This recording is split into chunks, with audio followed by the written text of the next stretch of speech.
Colombia, es 28 de abril de 2021 y una reforma tributaria ha abierto la caja de Pandora de los grandes males que afligen al país. Exclusión, injusticia, impunidad, corrupción y una violencia intrínseca en una sociedad con décadas de conflicto armado a sus espaldas. La nación jamás ha vivido unas protestas tan masivas y tan prolongadas.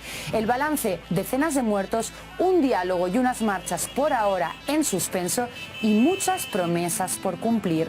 Y el relato prosigue. El 20 de julio, los organizadores retomarán las calles. ¿Dónde radica el descontento social de los colombianos? ¿Qué exige la ciudadanía? ¿Qué perspectivas hay de que se cumplan sus reclamos? Te lo ponemos en contexto. La gota que derramó el vaso. El presidente Iván Duque presenta una reforma tributaria para sanear las arcas públicas del Estado.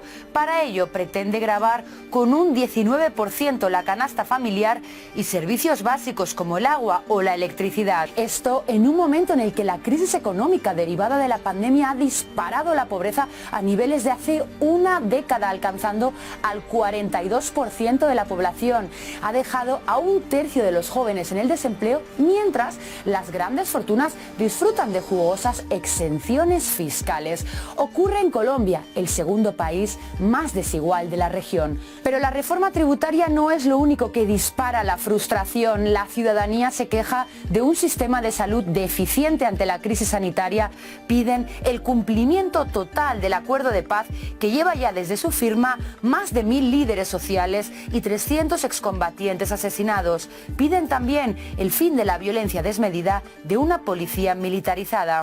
Miles de personas acuden al llamado a la movilización de varios sindicatos y centrales obreras del Comité Nacional de Paro, formado en el paro de 2019. Se unen jóvenes, estudiantes, sectores sociales sin filiación ideológica, organizaciones indígenas y miembros de la llamada primera línea. Tengo 75 años y nunca había visto un gobierno tan corrupto como el de la actualidad. Nos merecemos mejores condiciones de vida. Lógicamente no es una lucha aislada, es una lucha conectada con las distintas luchas que hoy se están dando en el país. Este gobierno no nos representa y que llevamos ya mucho tiempo en la pobreza, en el desempleo, en la falta de oportunidades. Acá estoy por mis estudiantes, por un mejor futuro para ellos y para mi hija, ya no más.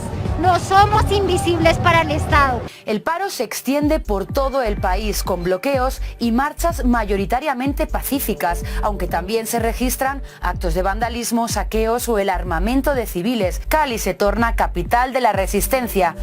Duque tarda pocos días en retirar la controvertida reforma tributaria y dimite el ministro que la promovió. Duque militariza las calles y decreta el toque de queda en varias ciudades del país. La mano dura de la policía y la unidad antidisturbios SMAT es objeto de denuncias sobre el uso indiscriminado de armas de fuego contra la población civil y deja un reguero de muertes. La Defensoría del Pueblo las cifra en 60. Varias ONGs aseguran que ya llegan a 75. También se registraron miles de heridos, centenares de desapariciones, lesiones oculares y violaciones. La ONU, la Comisión Interamericana de Derechos Humanos, Estados Unidos, la Unión Europea y varios países de la región exigen el respeto de los derechos humanos por parte de la fuerza pública. Se reaviva el debate sobre la necesidad de una reforma integral de la policía que depende desde hace más de medio siglo del Ministerio de Defensa. Tras un frenazo de la economía que deja diariamente millones de pesos en pérdidas, el gobierno se sienta a dialogar con el Comité Nacional de Paro. Se consigue que el Congreso retire otra reforma, la de la salud, que según sus detractores privatizaría aún más una sanidad ya de por sí altamente tercerizada.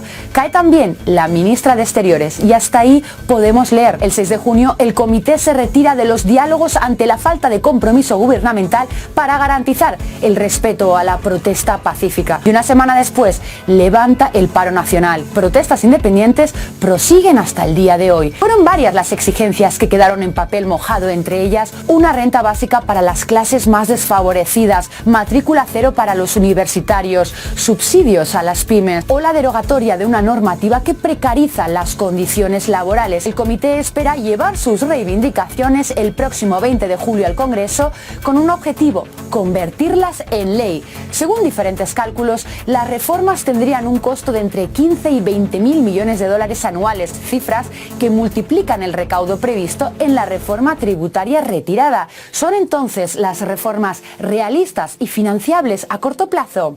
No será fácil, dada la coyuntura económica actual, donde hay una desaceleración del crecimiento económico, donde hay dificultades también de recaudo de impuestos, como consecuencia también de que muchos sectores del comercio tuvieron que cerrar, y eso también se ve reflejado en los ingresos que tributan al Estado. Entonces eso afecta las proyecciones y la sostenibilidad de cualquier programa económico a largo plazo, que es lo que está en juego en medio de las peticiones del paro. ¿Habrá voluntad política para implementar las reformas urgentes y estructurales que tanto tiempo lleva exigiendo la ciudadanía? Falta voluntad política del partido de gobierno que tiene mayoría en el Congreso. Pienso que también falta voluntad política de realmente escuchar a los ciudadanos y en particular de escuchar a los jóvenes en la situación que estamos viviendo. En marzo hay elecciones, ¿no? Es muy importante tener eso en cuenta porque es posible que se hagan promesas que después no se cumplan, pero promesas que buscan a conseguir más votos. Muchos tienen la esperanza puesta en la reactivación de las marchas del 20 de julio. ¿Qué pasará? Te lo contaremos aquí, como siempre, en Contexto.